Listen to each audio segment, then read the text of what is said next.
Un vent fou se déchaîna cette nuit-là, le vent de l'équinoxe habituel, certes, mais le vent a ses façons de parler pour ceux qui veulent l'entendre.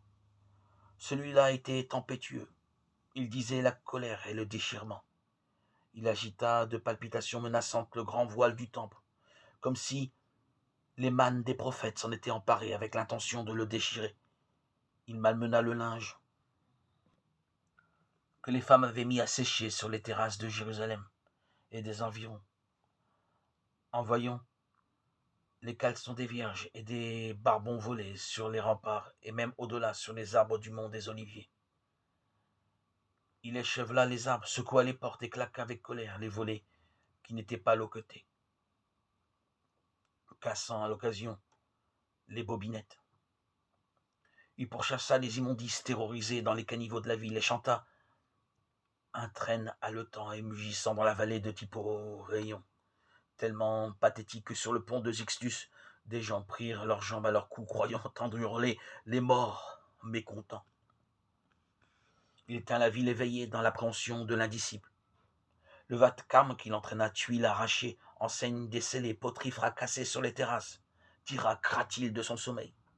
Il se leva et se mit à la fenêtre. Un tel souffle ne pouvait être qu'un présage. Ce n'est pas ma ville, ce ne sont pas mes gens, et leur religion n'est pas la mienne, se dit-il. Mais comment ne pas penser que les dieux parfois mettent le pied sur la terre? Shaoul écouta aussi le vent. Était-ce bien le vent ou bien le bruit de son âme?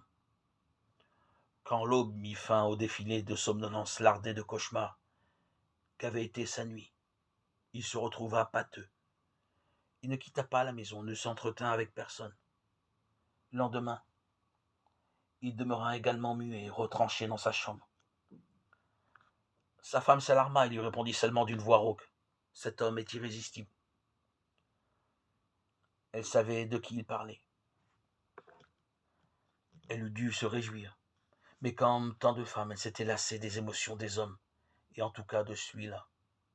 Orgueil, fracas, fulmination de ceux qui craignent de paraître trop petits aux yeux de leurs semblables. Et Shaoul, en effet, était petit,